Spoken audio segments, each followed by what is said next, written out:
Good morning, Knicks Nation. I hope you guys are all healthy today. I hope you're all safe.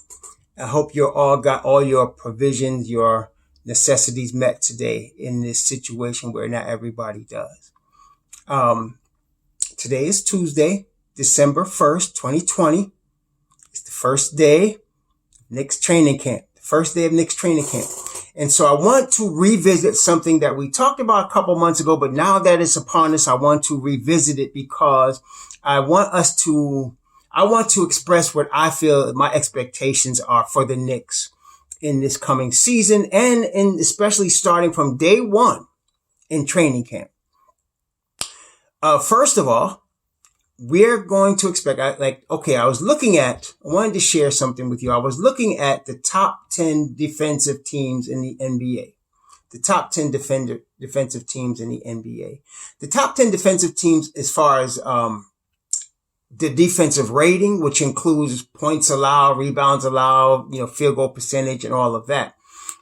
There's Milwaukee, Toronto, Los Angeles, Boston, the Clippers, which are the other Los Angeles, both Los Angeles teams, Indiana, Oklahoma City, Philly, Brooklyn, and then finally at number 10, Orlando, and number 11, Miami. Now, I think Orlando did not make the playoffs this past season.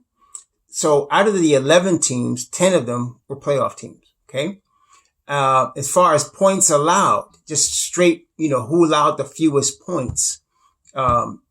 It's Toronto, Boston, Indiana, the Lakers, Orlando, the 76ers, Oklahoma City, Milwaukee, Utah, and Miami, followed by Denver. Again, out of the top 11, 10 of them made the playoffs. So you can expect playoff teams, and I keep telling you, to play good defense. That's a hallmark of top NBA teams. Okay, they play good defense. Now the Knicks, as far as points allowed, the Knicks were ranked 18th. And as far as the defensive rating overall, they're ranked 23rd. I'm expecting a top 12 defensive team for the Knicks this year. Top 12. Possibly top 10. Okay? And the reason is because of Tom Thibodeau. Now, when Tom Thibodeau was in Minnesota, he was the president of basketball operations. He was the general manager and he was the head coach. So he made all personnel decisions for the Minnesota Timberwolves. The thing is that, that was too much for him. And generally for any coach, like Doc Rivers had the same scenario when he first went to the Clippers and it wasn't working out well. Coaching in the NBA, coaching in Division I college basketball is extremely difficult. Coaching in the NBA is on another level. I mean, everything as far as basketball in the National Basketball Association is on another level as far as basketball. The players on another level, 300 of the best players in the world, athleticism on another level, offenses and defense on another level. Everything in the NBA is on another level. That's why sometimes you see people say, well, this college basketball team could beat the worst team in the NBA. No. The NBA is another level. Okay. And, we have to not underestimate that. This ain't NBA 2K. You can't just throw players in there and think it's going to work. Okay. NBA is on another level. All right. In every area. So coaching is very difficult. So to have and then being a general manager is not easy and being president of basketball operations is not easy. So I think it's been proven between Thibodeau and Doc Rivers, two of the best coaches in the NBA, that, it's very difficult for any coach to do that. So with the Knicks, he doesn't have all those responsibilities. He's not team president. Okay, that's Leon Rose. He's not general manager. That's Scott Perry. So he is the head coach, though. Now, understanding Tom Thibodeau in terms of his Chicago and Minnesota body of work, even if he's not the president or the GM, he has a say in personnel decisions. He has a say. He's not the final say, but he has a say in personnel decisions. He expressed what he wants. What does Tom Thibodeau want? Defense. He values defense above shooting. I know y'all not going to like that. He's not changing. Not in that regard. He values defense. So when he goes into camp, starting today, he's going to put these kids through hell. the strong is going to survive. And the strong is represented as those strong on defense. Okay? Let me also go a step further. Defense for Tom Thibodeau is more than just giving the effort on defense. Because Tom Thibodeau runs defensive schemes. What do I mean by that? He wants his defense to force offenses into certain positions. For example, he wants his defense to force the worst shooter on the offense to take the worst shot possible. That's what he designs his defenses to do. That's one thing. He wants his defenses to force the offensive team to get the ball to the worst shooter and put that worst shooter in the worst position to make a shot. He's done that in Chicago and he did it in Minnesota. So if you're one of his players, not only do you have to be good in terms of individual defense, you have to have a high enough IQ to play in the scheme that he's looking to do defensively. There's no exceptions here. Okay? The only exception that I have ever seen him make was Derrick Rose, who was not a good defender. I wouldn't even consider him a high IQ player, but you're talking about a league MVP. To be an MVP in the greatest basketball league in the world, you are damn good. You gotta be. Okay? And so offensively, Rose was so good that he kind of hid him a little bit in the defensive scheme. There's no Derrick Rose on the New York Knicks this year. So he's not going to make that exception. He's just not. He will play his top defenders the most minutes. He doesn't care how well you shoot if you cannot play defense. I'm excited about that because we had the blip in 2013 where we won 54 games when Tyson Chandler was Defensive Player of the Year. When we had J.R. Smith, who's a good defender, and also we had Shump, who's a good defender. Really good defender. So we had some really good defensive players. And Woodson is a good defensive coach. And they won 54 games around Carmelo Anthony, and Tyson Chandler was Defensive Player of the Year. That was a blip because ever since Jeff Van Gundy left, we have not played good defense. Ever since Jeff Van Gundy left, we have not been consistently playing good defense. And it's going to be refreshing to me to see a coach that's signed for 5 years that's going to push defense. I expect the top 12 defensive team this year on both defensive rating and points allowed. I'm expecting them to be able to guard the perimeter. They're not going to be giving up 3-point shots to good shooters. They're not going to go under screens. They're going to go over screens, and they're going to challenge the 3-point shot. Okay? They're not going to loaf back on defense and let people that are journeyman point guards go the length of the floor for a layup. That is not going to happen with the Tom Thibodeau team. And if you see it, you're going to see an immediate timeout. And you're going to see him march out to the floor and meet the players responsible. Okay? That's going to happen. So you're going to get your best defenders. I don't care how well you can shoot. It's nice to have pro-level shooters on the team. But they must play defense. He's not making an exception here. I'm trying to give you all the real. He's not going to play Julius Randle just to showcase him. If Julius Randle does not come to play defense on a high level in Thibodeau's scheme, he's not going to get a lot of minutes. I know y'all think I'm crazy. I'm trying to tell you how it is. The reason Thibodeau doesn't like to play rookies, talking about Quickly and Obi, mainly is because it takes time. Let's take Quickly, for example. 21 years old, played at a really good college program, player of the year in the SEC, right?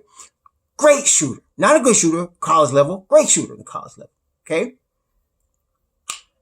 And a good defender. Him and Maxey, great defenders on the college level. But on the pro level in Tom Thibodeau's, it's like You're going to Harvard in basketball on the defensive end when you're playing for Tom Thibodeau. This is the highest level type of defense you're going to have to play. You cannot take a playoff, number one. So you have to be in tremendous shape. He's not having you take a playoff.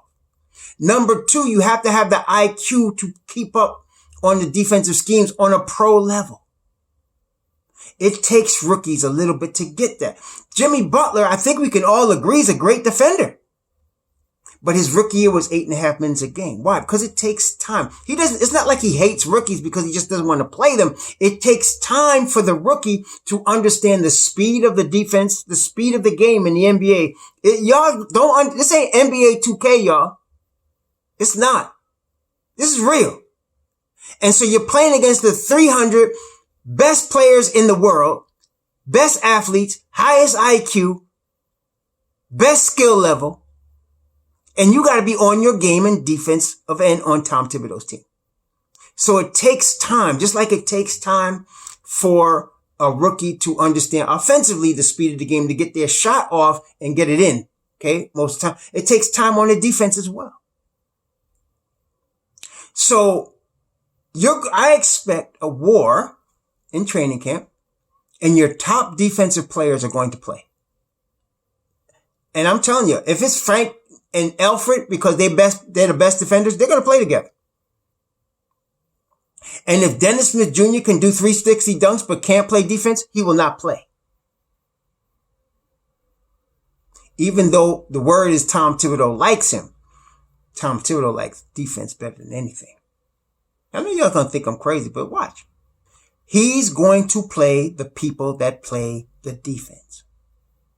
Some of y'all think because he got all of these veterans, because he likes veterans like Austin Rivers and he got Alec Burks, that he's just going to play these guys because they're veterans. No. He doesn't care if you're a veteran. You're a veteran and he likes you because you can pick up his defensive schemes.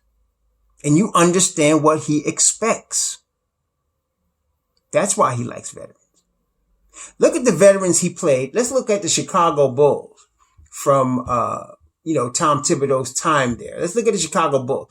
And what veterans did he play on the Chicago Bulls during his time there? What was the veteran presence on the floor when he played? Let's go back. Let's say, what was it? The last he played with Chicago, he was 50-32 in 2014, 2015.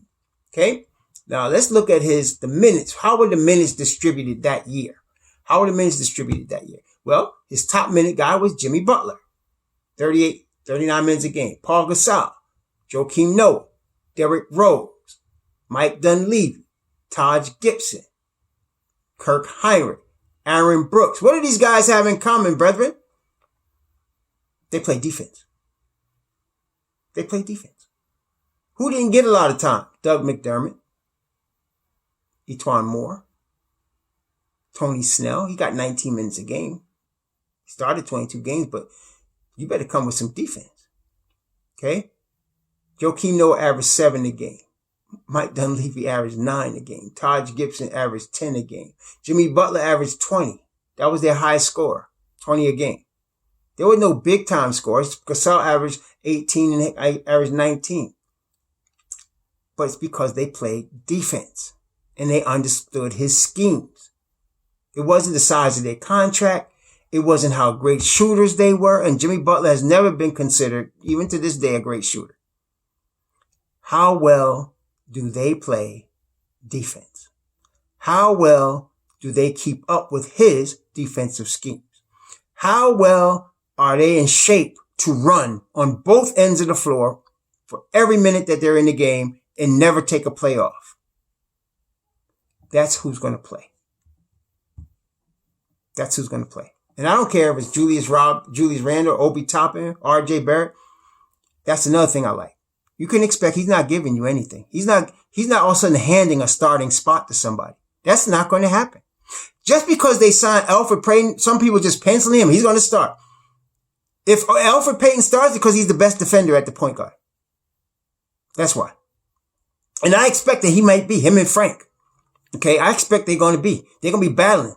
They're both going to get a lot of minutes, though. I can tell you that right now. No matter which of them start, or both of them start, they're going to get a lot of minutes. Why? Because they play tremendous defense. Okay.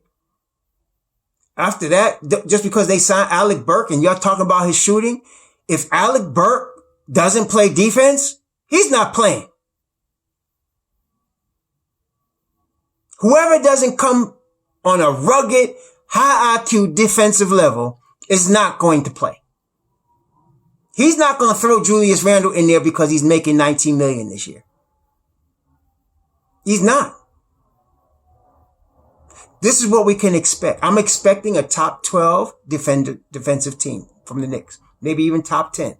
Okay. I'm expecting 31 wins in this season, which is a good number because it's the equivalent of 35 wins in an 82 game season. It's the equivalent.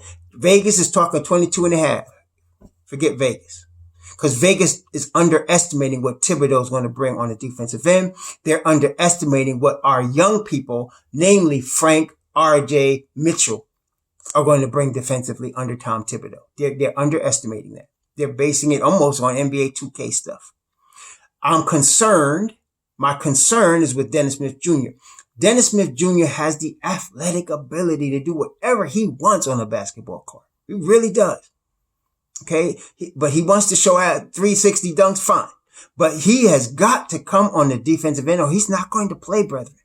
I'm concerned with Iggy Brasdegas. He will give the effort defensively. He will. But does he have the foot speed? Does he move his feet well enough to get where he needs to be? Will he be in the shape that he needs to be in to be on this team?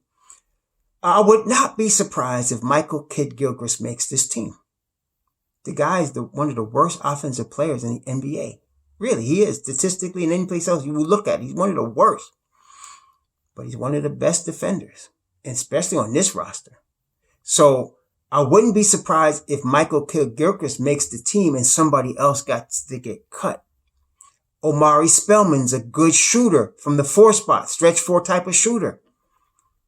I heard he lost weight. I heard he lost like 28, 30 pounds coming into the Knicks this year, that he's gotten serious about his diet and that he wants to be ready. Well, that's the minimum. You better come in shape if you want to at least make the team. And he comes out of Villanova, so that's a high IQ system. You know, that coach makes sure you know what you're doing on the court. So maybe he makes the team. Maybe he surprises and gets minutes. But I'm trying to tell you, Thibodeau's not having it. Either you come to play on the defensive end or you don't. You don't play, period. You could be all kind of offense, but if you're not playing defense, you're not going to play. Like I said, there's no Derrick Roses on this team. There's no offensive MVPs on this team. The closest thing we have to that is Julius Randle as far as a proven pro. That's a 2010 guy. But please go back and look at the Knicks tapes from last year. There were too many times when this guy just completely gave up on defense. I mean, completely just let somebody score. Completely didn't get to his position because he just wasn't trying. And it was driving me crazy. I can imagine a defensive coach like Tom Thibodeau. Oh, no. And it's nothing to do with his ability. If you look at Julius Randle, he looked like a brick dunghouse, man. That boy is strong. He built chisel. There ain't no excuse for him not to get where he got to be. We're going to see this year. You know, the Bible says Ethiopian can't change his skin and the leopard can't change his spots. Julius Randle in his 7th year. That's what I'm saying. Julius Randle in his 7th year. Alec Burke like in his 5th, 6th, 7th year. Austin Rivers like in his 7th year. Okay? Or more. All these guys have been doing what they do all this time. They're not going to change. Just because Tom Thibodeau's the coach. What is going to change though is they playing time. Because this cat's coming. He's coming with defense this year. We're coming from a team. I don't think the Knicks have won more than 21 games in the last 4 years. Some of y'all could check me if I'm wrong, but I don't think they won more than 20. Let me look at it. I don't think they won more than 21 games in the last 4 years. Thibodeau's not having that. No, that's not going to, he's not having it. Last year, 21 and 45. Year before that, 17 and 65. Year before that, they won 29 games under Jeff Hornacek. 29 and 53 in 2017, 2018. Year before that, they won 31 games under Jeff Hornacek, 31 and 51. So they did have a couple of years where they won. Derek Fisher actually won 32 games in 2015, 2016. And we know 2014, 15 was a 17 and 65 year. Prior to that, Mike Woodsman in 2013 had won 37 games and lost 45. And then 2012, 2013, we know that was the year they won 54 games. So they have had a few seasons. So 2014, they won 17 games. 2015, they won 32 games. 2016, they won 31 games. 2017, they won 29 games. 2018, they won 17 games under David Fizdale. And last year, they won 21 games with Fizdale and Miller. I guess what I'm saying is the mediocrity is going to stop. And it starts with defense. He's not going to play that this year. This is going to be, again, I'm looking for 31 wins, which is a good enough number that we can flirt with the playoffs, but we still in the lottery. Some of y'all want to tank. I'm not trying to tank. I'm just saying with the young players we have, offensive, shortcomings that we're going to have, he's going to get 31 wins out of this team. And like I said, it's good enough to get us in the lottery. I hope we accumulate a couple more draft picks. I really think Cade Cunningham and Jalen Suggs are worth trading away the Dallas picks to get. If we got to trade away both the Dallas picks and even a player that we might like, I would do it to get especially Jalen Suggs. I like Cade Cunningham too. They both game changers, but these guys are Luka Doncic style franchise chasing play. When I say Luka Doncic style, if you put Luka on any team, you're looking at the AC just by having him on the team. Okay. And if you add players around him that could play, you're really talking about something. See? So that's the type of talent I see with Suggs and Cade Cunningham, especially Suggs. That I keep seeing Jason Kidd with this boy. So you put these guys on the team and you add what Tom Thibodeau going to add around them. We're going to be back. The Knicks will be back. Okay, the Knicks will be back. Amari Stoudemire says his first press conference, the Knicks are back with his no knees, but he was trying at least. He was paid $100 million to do that. But I guess what I'm saying is it'll be for real if we get one of those kids. Okay, even though they'll be a rookie under Tom Thibodeau, but a Suggs or a Cade Cunningham, like a Luka or a Kobe Bryant, you just got to play these guys. Okay, so. That's just how it is. But this year, 31 wins, top 12 defensive team. He's going to play his defenders the most minutes. The guys that don't play defense won't play. I don't care how big their contract are or who they are. If they're not playing defense, they will not play. Okay. And I'm sure Thibs has let the front office know that, because I'm sure the front office would love to play Dennis Smith Jr. and Julius Randle. As some of y'all suggested, they would love to play him to showcase him and trade him at the deadline. I don't think Thibodeau is going to be into that, especially since he's trying to win every game. You cannot win on his teams unless you play in defense. So expect defense, expect high level defense, expect great improvement on defensive end, expect people to sit that may be able to shoot, may be able to score, but don't play no defense. Okay. That's going to be the deal. I'm telling y'all, this is how it's working. And it starts today. Only the strong survive. This is camp now. Wartime, only the strong survive. And the strongest ones are your defenders. Shalom.